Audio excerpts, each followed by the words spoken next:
कसं नाही? वाड्यात कोणीतरी शिरलं होतं, कुठल्या तरी विषाबद्दल बोलत होते. असुरच असतील ते बघ नक्कीच. मी एका विशिष्ट हेतूने हे आख्यान करण्याचा निर्धार केला आणि त्यात बदल नाही होणार. मी हे आख्यान करणारच.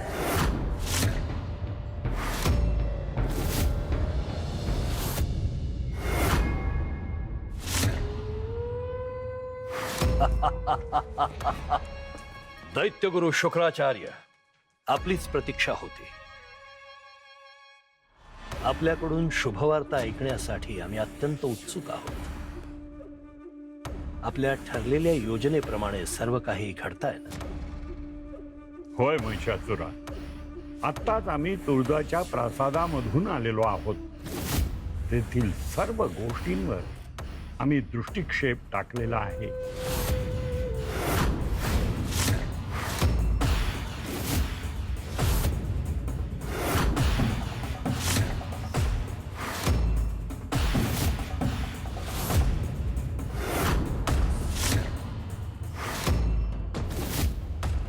सगळं काही उत्तमरित्या समजून घेतलेलं आहे आणि आतापर्यंत तरी सगळं ठीक आहे.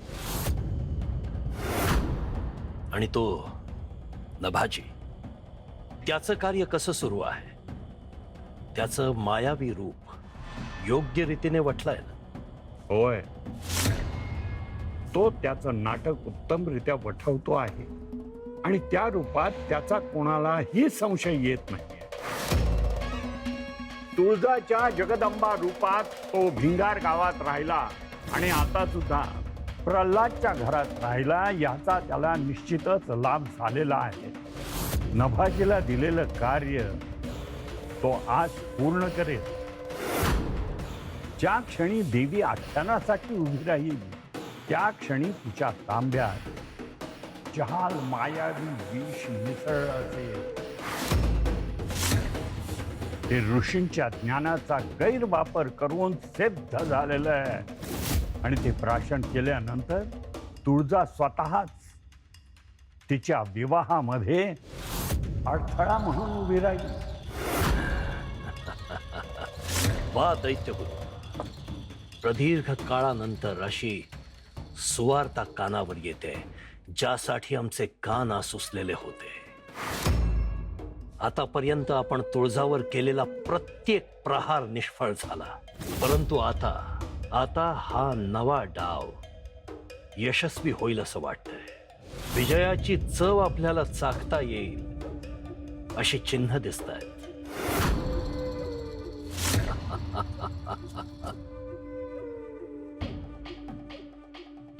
आता मी निघतो. मला अजून काही अभ्यास करायचा आहे. महिषासुरा,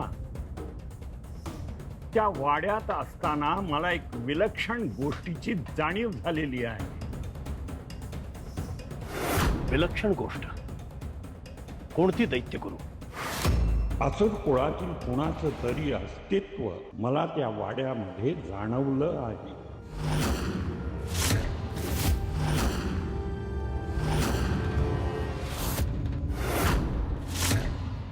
असुर कुळातील कोणाचे तरी अस्तित्व? कुणाचे?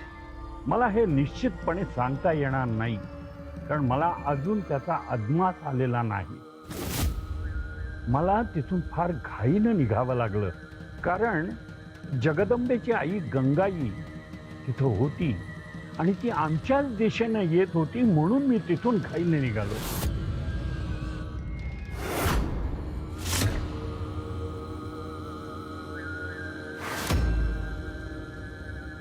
परंतु हे असुर कुळातील कोणत्या तरी व्यक्तीचं अस्तित्व मात्र मला निश्चितपणे तिथं जाणवलेलं आहे.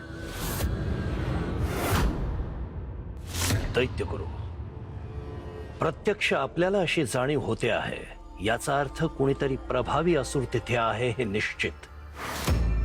परंतु तिथे एका असुराचं अस्तित्व, याचा अर्थ काय? आणि कोण असुर असेल तो?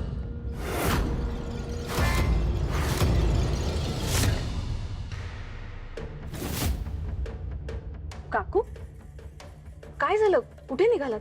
अगं मला लई काळजी वाटते ग. वाड्याच्या आवारातून सेवकांना काम नेमून देण्यासाठी फिरत होते, तेव्हा 2 माणसांना काहीतरी बोलत असताना ऐकलं. हे अतिशय जहाल मायावी विष आहे.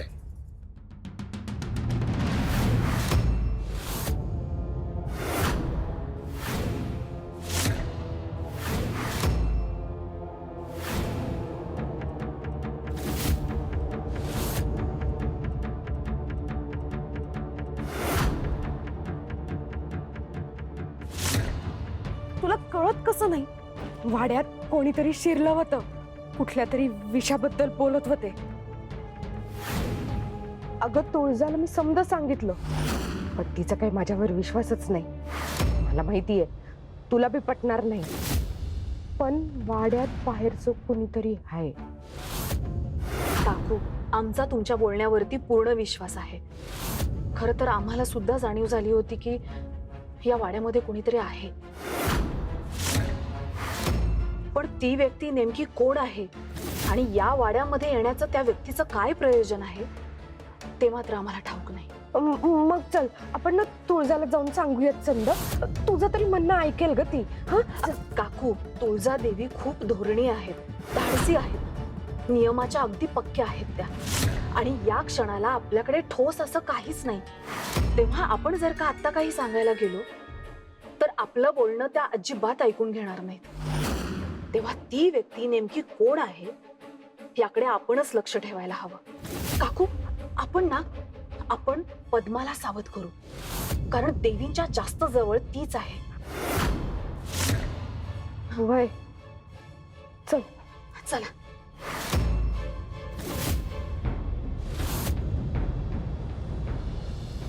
आज योगेश्वरी देवींची महती सांगताना देवी स्वतः आख्यान करणार आहेत. देवींचं गुणवर्णन करताना त्या गाणार, कथन करणार, उदाहरणं सुद्धा देणार. हे सगळं करत असताना त्यांच्या गळ्याला त्रास नको व्हायला. आधीच त्यांचा शक्तिक्षय भरून निघाला नाही, म्हणून हे गरम पाणी, म्हणजे गळ्यावर ताण आला जरी तरी गरम पाण्याने आराम मिळेल.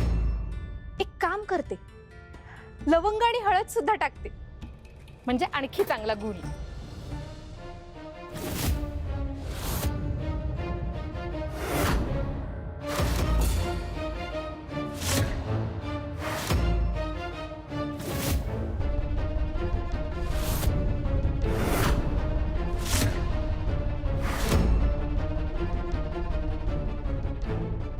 आता पाण्यात हळद आणि लवंग नाही,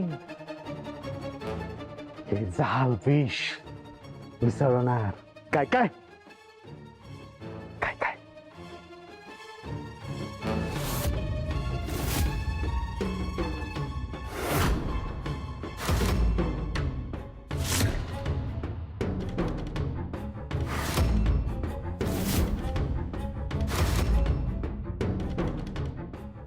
शुंभाराणी, काकू, तुम्ही दोघी इथे काय करताय?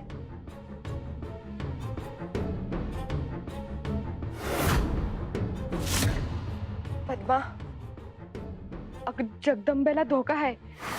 वाड्यात कोणीतरी शिरलंय. काय? देवींच्या जीवाला धोका आहे? मला आत्ताच्या आत्ता त्याचं नाव सांगा. मी तातडीने त्याचं शिर धडा वेगळं करते.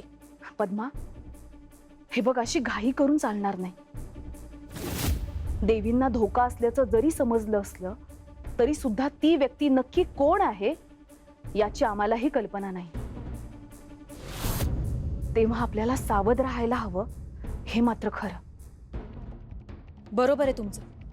तुम्ही काळजी करू नका, मी अगदी सावध राहीन. आत्ता देवींसोबत त्यांच्या दालनात कोण आहे? कोणीच नाही. तुम्ही तातडीने तिथे जा. मी देवींसाठी कोमट पाणी बनवते. ते झालं की मी सुद्धा लगेच येते.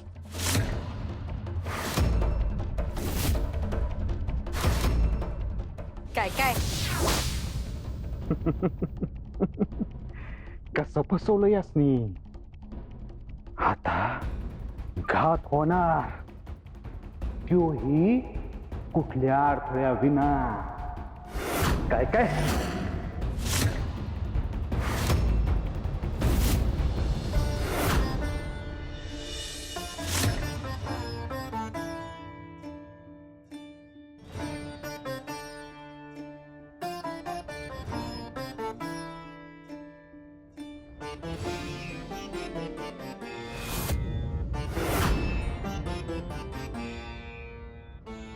आई राजा, आई राजा, आई राजा, आई राजा, आई राजा, आई राजा, आई राजा.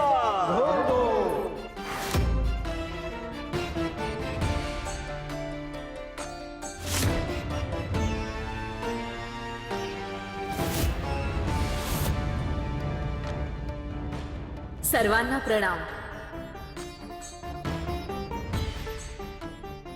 मुनिवर, तुम्हालाही प्रणाम. नारायण नारायण.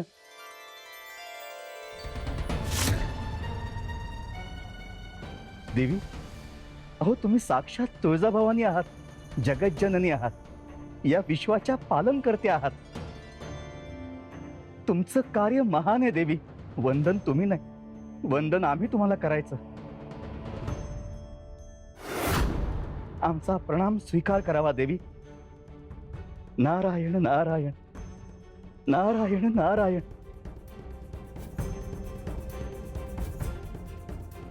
मुनिवर, आख्यान, प्रवचन, निरूपण या माध्यमातून लोकांचे प्रबोधन करण्यासाठी हेच प्रमुख माध्यम यापुढेही अनंत काळापर्यंत सुरू राहणार आहे. या परंपरेला तुमच्यापासूनच सुरुवात झाली आहे, त्यामुळे याचे आद्य म्हणून तुमचीच ओळख यापुढे अनंत काळ कायम राहणार आहे. देवी, आम्ही भारावून गेलो आहोत. आपण या वीणेचा स्वीकार करावा देवी.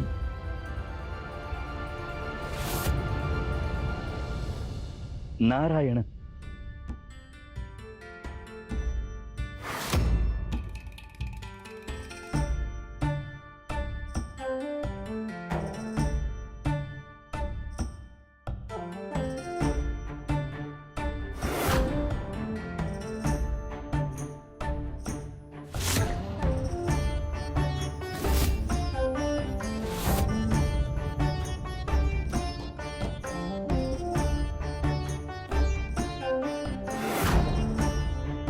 विशेष म्हणजे योगेश्वरी देवी आज इथे उपस्थित आहेत.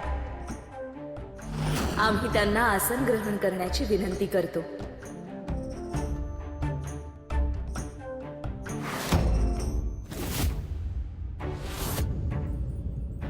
आज योगेश्वरी देवी यांच्या कर्तृत्वाची गाथा या आख्यानाद्वारे सांगणे हा आपला उद्देश तर आहेच, परंतु त्याचबरोबर तुम्हाला एक आनंदाची वार्ता देखील सांगायची आहे. तुम्ही कदाचित ती याआधी देखील ऐकली असेल, पण संबंधित व्यक्तीने स्वतः ती सांगण्याला एक विशेष अर्थ असतो. लवकरच आमचा आणि महादेव यांचा विवाह होणार आहे.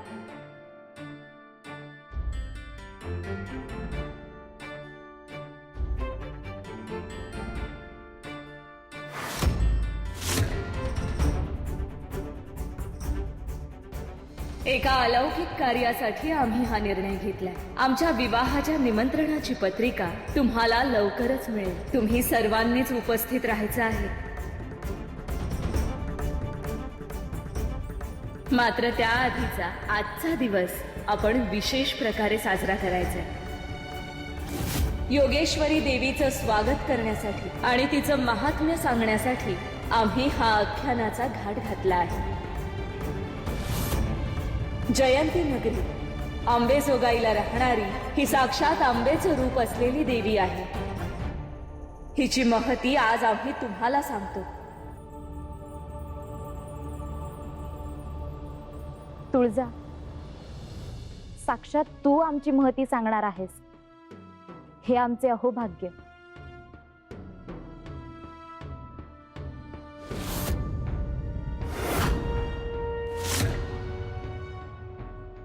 पद्मा, तुला काही कळलं का ग? कशाबद्दल बोलताय तुम्ही शुंभराणी? अगं असं काय करतेस?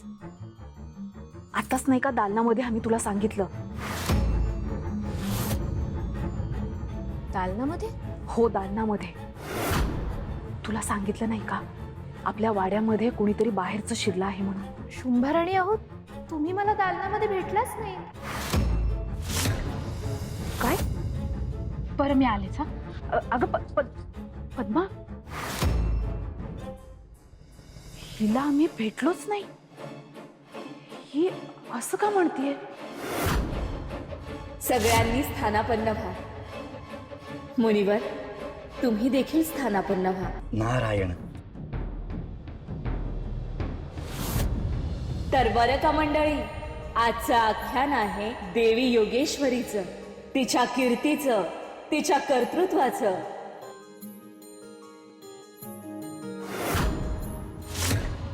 दंतासुर राक्षसाचा भूलोकी होता वास, गावकऱ्यांना होता त्याचा भरपूर त्रास. कधी ह्याला छळ, कधी त्याला पळवून ने, कधी ह्याच्यावर हल्ला तर कधी त्याच्यावर अत्याचार. ह्या छळातून हवी होती साऱ्यांना सुटका, पण सुचतच नव्हता यावर उपाय नेमका. गावकरी झाले होते उदास हताश, कधी कसा होईल या दंतासुराचा नाश. आणि मग गावातल्याच एका मुनींना त्यावर मार्ग सापडला. कैलासावर येऊन त्यांनी महादेवांचा धावा केला. नारायण. बरं का मंडळी, मग देवी पार्वतीने यज्ञ केला, त्यातून देवी योगेश्वरी साकार झाली. तिला आज्ञा मिळाली दंतासुराचा वध करण्याची. अहो पण दंतासुर होता क्रूर, शक्ती त्याची अफाट, कपट करण्याचं कौशल्य अचाट. कोणत्याही क्रौर्याचा ना त्याला खेद ना खंत, मात्र देवीच्या हातूनच लिहिला होता त्याचा अंत. नारायण. देवी योगेश्वरीने त्याच्यावर हल्ला केला, मात्र दंतासुराने तो सहज चुकवला. मग घनघोर युद्धाला तोंड फुटलं. आपण सहजच जिंकू असं त्या दंतासुराला वाटलं. योगेश्वरी देवीने केला अंतिम प्रहार, आणि दंतासुर झाला जागीच ठार.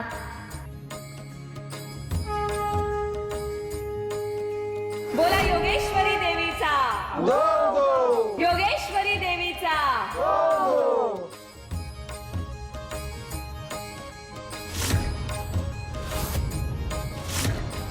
बोला योगेश्वरी देवीचा, उधो उधो, अंबाजोगाईचा, उधो उधो.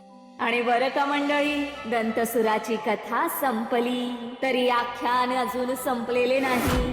कारण त्याच्यासारख्याच असुराचं अस्तित्व आहे इथेही.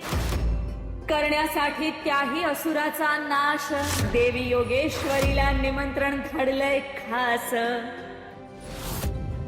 अशा प्रकारे आजच्या आख्यानाची सांगता झाली.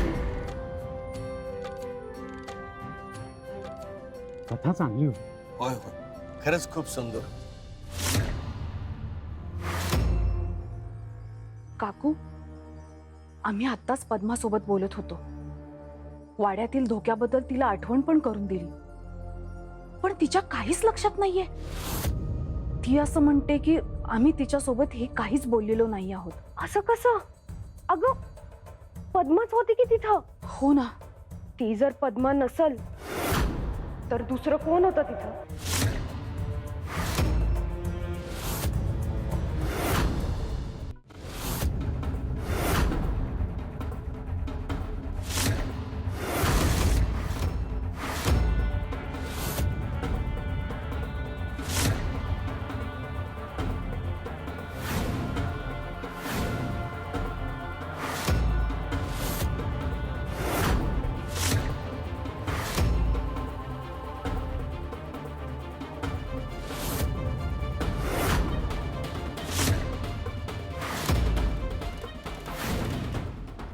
खरंच एखादा असू वाड्यात शिरलाय की काय? पण तो आला असेल तर दिसत का नाहीये? कदाचित रूप बदलून आलाय की काय?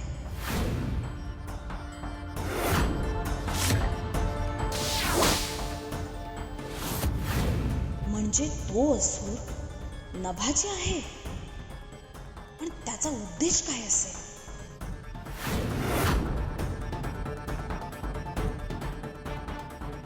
मी देवींसाठी कोमट पाणी बनवते. ते झालं की मी सुद्धा लगेच येते.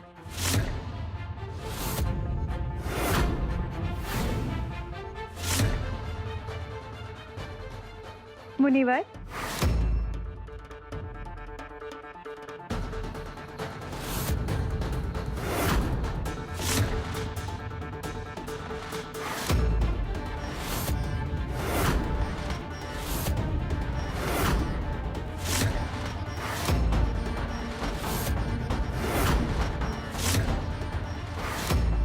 हाच तो पाण्याचा कलश ज्यात विष घालून तुळजादेवींचा घात केला जातो आहे.